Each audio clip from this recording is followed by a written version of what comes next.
Hi everyone, it's Monica, and welcome back to Tailor-Made Cards for You. Today is Janie's 10,000 Thank You Celebration Hop, and this is put on by Janie, the Craft Princess, here on YouTube. Now, she's asked some of her crafty friends to be part of this celebration video hop, and I happen to be one of the lucky ones. She also has 10 wonderful sponsors that have been part of her crafting journey, and they have donated a total of over $450 in prizes. Now, I am sponsoring my own video, and I'm going to be giving away a $25 gift certificate to my shop, Tailor-Made Cards for You. But today we're going to be creating a thank you card, and this is a way of her saying thank you for all of you subscribers to her channel. Now, every channel is going to be having a giveaway, so you're going to need to hop along and follow along to see what the rules are to win the prize in the participating channels. And remember, you must be 18 years or older to enter into the giveaway. Now, the cardstock that I'm working with today is from Tim Holtz, and this is the Blackout cardstock that he introduced over the holiday release. And I love this cardstock. This is part of his line that he has in all sorts of colors, but he specifically released the Blackout cardstock because so many people were craving and wanting just a full palette of black. And what's really wonderful about this cardstock is you can distress it in so many ways, and it will bring out the craft that's behind the cardstock. So if you were to turn this cardstock around, you would see a craft color. So when you actually take a sander to it, it just brings out that craft in the background, helping it to look a little bit more distressed. So to start out, I went ahead and I just distressed the whole piece of paper using my sander, and I had no rhyme or reason to it. I just kind of took my sander to it and ended up distressing the whole piece of paper. Now, you could do this after you die cut it, but it's so much easier to do it when it's a full piece of paper and then actually die cut it. And then if you have anything left over, then you can go ahead and just keep it for another occasion. But doesn't this look wonderful? I just love how distressed it looks, and I think it's going to be great for what we're going to create today.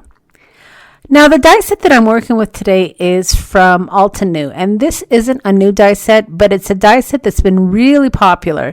And this, of course, is the big letters. And these letters are perfect for journals. They're great for cards. There are so many things that you can do with this die set, and I was really excited when I had an opportunity to get my hands on it. Now, we're going to be spelling the word thanks onto this card, and I'm going to show you how you're going to be able to get 2 thank you cards using this technique. So to start out, you're going to want to cut your black cardstock down to 3 3/4 by 5 inches. And this is going to give you enough room to be able to mat your black cardstock onto some Kraft cardstock. So once you have your paper trimmed down, then we're going to go ahead and we're going to arrange the dies. Now, you might be thinking, how on earth are we going to fit these dies onto this little piece of cardstock? But let me show you a fun way to rearrange these letters to get a thank you card. And this is a technique that I've seen so many people do before. You can do it with many different types of words, but I've seen it often with the thanks. And like I said, I wanted to go ahead and be able to create 2 thank you cards. And this is a really easy technique, really quick, and it's a lot of fun. So the idea is to have one of your letters going sideways on each row. And as you can see, when you go down, it's not actually going in the right order. Your A should probably be on the left side versus the right side, kind of like when you're reading it. But again, this is kind of a fun, whimsical card, so having your A on the right side really does work. And you want to be able to have your letters that are going sideways opposite. You don't want them right underneath each other. So that's why you had to have the A on the right side on the card. So once I had all of my letters arranged, then I did take some washi tape to kind of hold down my letters because I wanted to make sure they weren't moving around. And I'm going to have to take this to my Big Shot, which is on another station, because I don't typically work with my Big Shot on camera. So once I have my letters lined up, I'm going to go ahead and take some washi tape to hold it down. And you're going to find you're going to have, once you do your die cut, you're going to have not only your letters, but you're going to have the negative piece as well. And this is what you're going to use to create your second card. So when you cut out your dies, you want to make sure you don't throw away anything. You're going to get a little piece that comes out of the A, and you want to make sure that you hang on to that to use on the negative part of your dies. Okay, so once you run it through your Big Shot, then you're going to see it's really easy to pull these out. And one of the things that I love about washi tape, maybe not all washi tape, but some of the thinner ones, is it's not overly sticky. So you can easily use it as an adhesive to hold your dies in so that way they don't move around. And ordinarily when you're cutting out letters, it probably doesn't matter if they move, but because we are going to be using the negative part of the die cut, we want to make sure that our letters were nice and straight. That way it looks good on the card. So all I'm doing here is just taking the letters out of the dies, and then we're going to go ahead and position them onto some Kraft cardstock. Now, I chose Kraft cardstock because when we sanded down the black, you saw the Kraft come through, and I thought the Kraft cardstock would be a nice background for these thank you cards.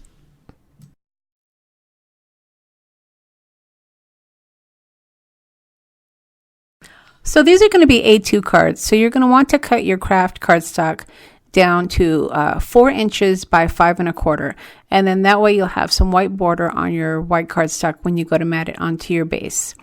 And as you can see here, we had cut down the black cardstock 1/4 inch smaller, and it's going to fit perfectly onto your background.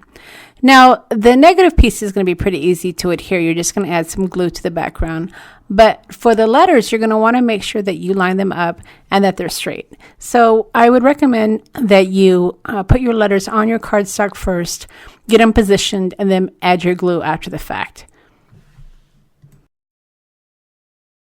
So as I lay out my letters, let me go ahead and share with you a story on how I met Janie. She had asked me to sponsor one of her challenges on her Crafter's Castle challenge blog.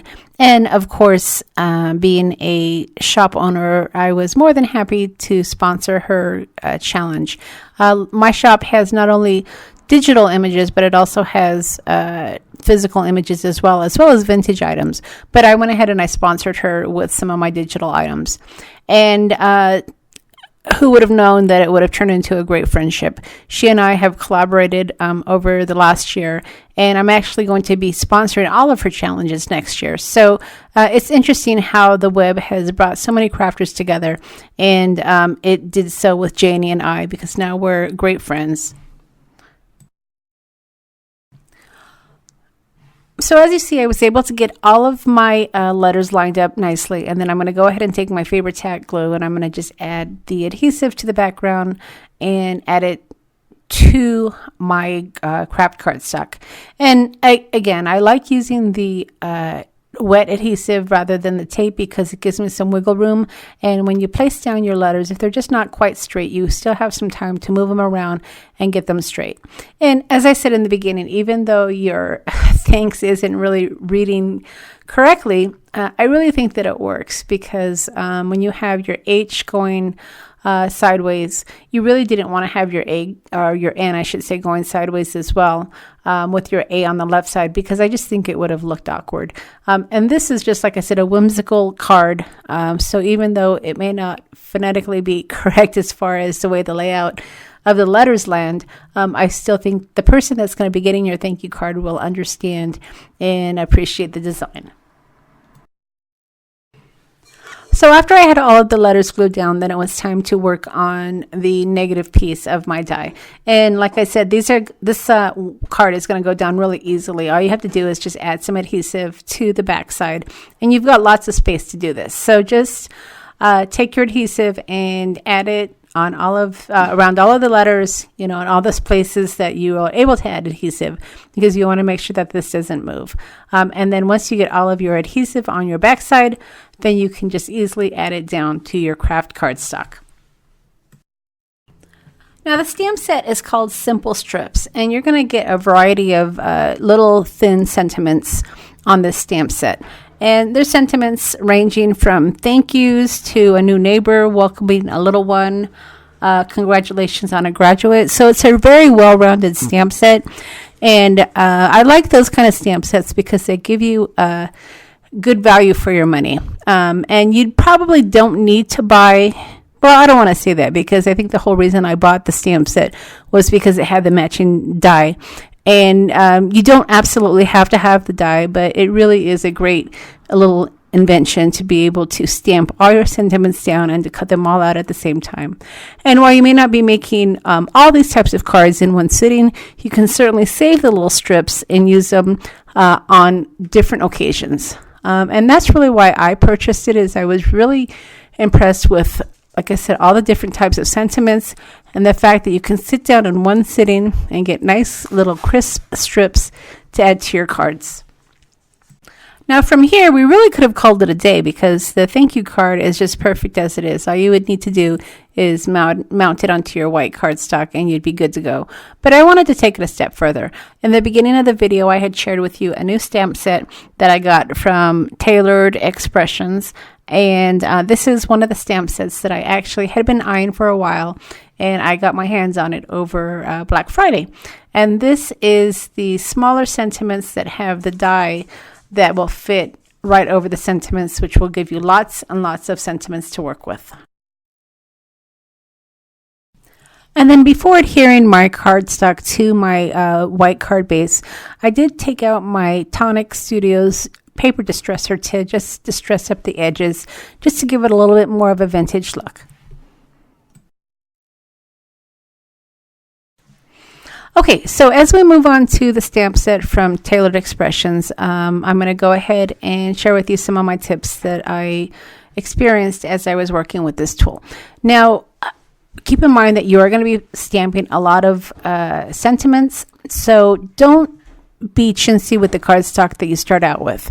Start out with probably a 5x7 card. That way you have lots of room to be able to place your die without having to worry about your sentiments. So the first time I had stamped the sentiment, I actually cut down a smaller piece of cardstock, and it was a little bit more cumbersome, I guess, to go ahead and place the dice. So start out with probably a piece of paper that's about 5x7. And then when you're adding your ink, what I ended up doing is I ended up adding some clear embossing powder, because I wanted my images, number one, not to smear, and number two, I wanted them to pop a little bit more. The images, or the sentiments I should say, are really small and the letters are really thin, so I just wanted them to pop just a little bit more. So I did end up adding some clear embossing powder to my sentiments. Now, this is not required. This is just what I ended up doing, and I wanted to share with you some of my reasoning behind it. So the ink that I'm going to be using for my sentiments is the black Archival ink, and that really is my go-to ink. I like using it because it's very crisp. It always gives me a really nice impression, and I've never gone wrong with it. So the black Archival ink is usually what I'll use for my black ink. I've also used the scrapbook.com black ink, but I didn't use it on this particular stamp set. Not that I probably couldn't, but the Archival ink, the pad is a little bit firmer, and I wanted to make sure that it didn't seep through, because again, these letters are really small and really thin, and I wanted to make sure that the ink just got on the letters and didn't seep through, because I didn't want my letters to run. I wanted them to be nice and crisp, and when you're working with small sentiments, it's really important that you get a nice crisp impression. All right, so to stamp my sentiments, I'm going to be using my Misty stamp platform. And for this type of a stamp, I probably would recommend that you do have some sort of stamp platform. Now, it's certainly not required. You could use a large acrylic block to mount your stamp onto it and then stamp with that. But you just want to make sure that you get a nice, firm impression throughout the stamp, because remember, you're going to have sentiments from top to bottom on this stamp, and you want to make sure you get them all nice and inked up, and good pressure if you are using just an acrylic block, to make sure that you get all your sentiments stamped in one try. With the stamp platform, or with the Misty here, you could do it a couple of times if I don't get a crisp impression the first time. But if you are using your acrylic block, then you want to make sure that you get it nice and perfect the first time, because you're not going to have a second chance. Now, the letters on this stamp set are really small and they're really thin. So you're going to want to make sure that you push down all over the back of the stamp. So as you can see, I'm getting pressure on the top, on the corners, in the middle, just all over, because I want to make sure that every single sentiment has pressure, so that way the sentiment will transfer onto my white cardstock. And as you saw with the Misty, I didn't have to add ink the second time. I did go back a second time just to make sure that there was no residual ink left on my stamp. But for the most part, I was able to get even pressure to get all of my sentiments stamped onto my white cardstock. And then just to give it, an added insurance that it's not going to smear, I am going to go ahead and add the clear embossing powder. And clear embossing powder is great because not only will it make your letters pop because it will look more like a plastic coating on them, but it does help with the drawing. So if you are concerned about your sentiments smearing or getting wet ink still on your paper, then using your clear embossing powder is a good way to just make sure that it's going to be nice and dry. You're not going to get any smudges. So I went ahead and I added my clear embossing powder, and then I'm going to take my heat tool and then just do a once over on the letters just to make sure it's nice and dry. Now, if you've never used a heating tool, just a couple of tips here. You want to make sure that before you take it to paper that it is nice and hot. So I usually will turn on my my embossing heating tool and leave it on a couple of seconds, and then I'll take it to my paper. If you leave it on the paper too long, it is going to warp your paper. And remember, we are going to be using a die, so we don't want our paper to be too warped. We want it to be as flat as possible. So just keep that in mind. You don't want to have your heating tool on the paper too long, which will make it warp. And as you can see, the squares on the left and the right side weren't stamped perfectly. But again, I'm not real concerned about that because those are just used to line up my die. And once I use my die to cut out my sentiments, then those squares aren't going to show up. The only thing that's going to show up are the little sentiments that you see. So even if you don't get a crisp impression on those little squares, as long as you can see them to be able to line up your die, that's all you really need. All right. So now that my sentiments are all nice and dry, I'm going to go ahead and take that die cut and I'm going to line it up. And you're going to see here that the die will line up perfectly. As long as you line those up with the little squares, you're going to be able to line those up so every single sentiment will get cut. And then I would recommend that you use some sort of adhesive to hold down your die because any little shift is going to cut through your sentiment. So I would recommend using some sort of adhesive, whether it be your blue painter's tape or I'm using the leftover washi that I used for my dies earlier.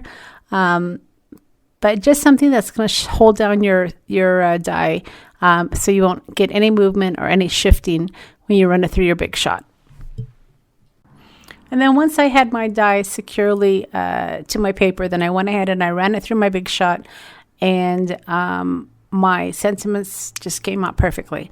Now, one thing I did notice when I was actually testing my die is I ran the die through front and then back, and when I ran it back through the second time, going backwards, it did shift a little bit. So just kind of keep that in mind. I know you want to make sure that your dies come out perfectly, but maybe use a piece of paper if you feel like it's not going to cut through enough. But just be careful if you're going forward and backward because there was a little shifting involved. And it wasn't too bad, but I did notice that there were little pieces of paper that actually came out because the die shifted a little bit. So just kind of test it. Make sure that you do have enough pressure. And you might be able to just run it through one time. I mean, even on screen here, you can see that there's little slivers of white paper, and that's because I ran it through forward and backward, and there was a little shifting involved. So that's just something to think about.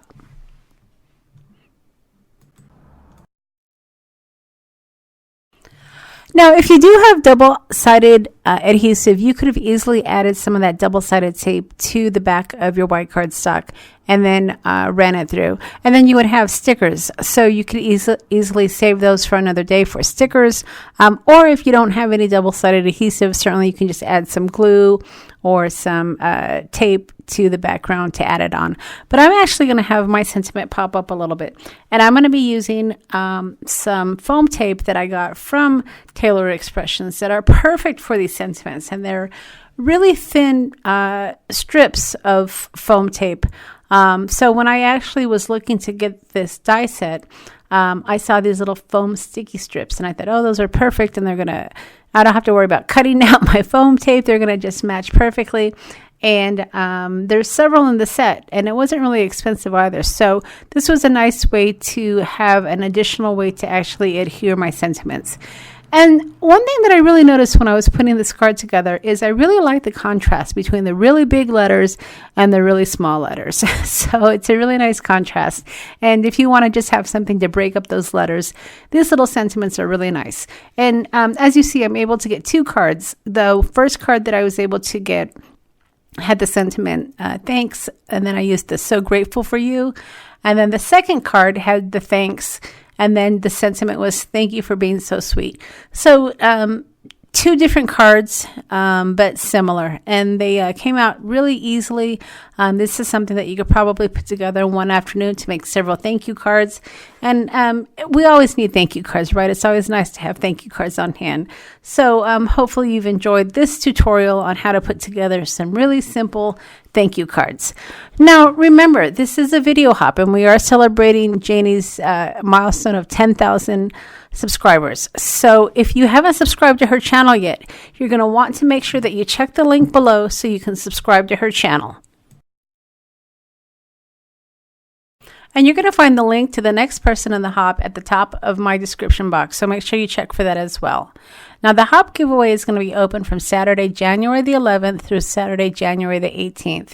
So you're going to have plenty of time to go to every single video and leave a comment. And remember, we're going to have prizes at every single stop. So be sure to listen to the video so you can see what you need to do to be entered into the drawing. Now, for my drawing, you're going to need to leave a comment below and let me know if you send out thank you cards after the holidays. I know this is something that is a lost tradition, but it's something that I always emphasized with my child when he was growing up. I always made him sit down and write thank you notes for all of his gifts. And I just still really think that people appreciate thank you notes. I mean, it's easy to send a text these days, but there's nothing better than a handwritten thank you note. Now, the winners are going to be announced on each channel shortly after the 18th. So you're going to want to make sure that you check back after the 18th for the winners post. And again, you're going to want to check every single video to see if you've won. But you'll be able to see more information right under the show more below. So be sure to check out all the information pertaining to the hop and the giveaways. There's a lot of good information, and that way you're not wondering exactly what you need to do.